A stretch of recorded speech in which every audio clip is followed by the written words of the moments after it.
镜周刊报道，不过如此崇拜安室还有一个理由，因为他完全实践了孙协志的退休转行梦，基本上急流勇退是充满勇气的一件事，当然也要衣食无虞。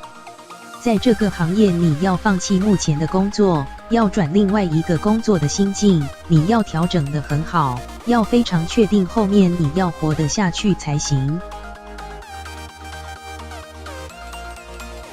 至于他自己呢，也想跟安室看齐，发表退隐宣言，告别舞台吗？或许有一天，很难讲。虽然我跟粉丝讲，只要有人愿意听，愿意看我继续留在舞台上，主持也好，唱歌也好，只要大家喜欢。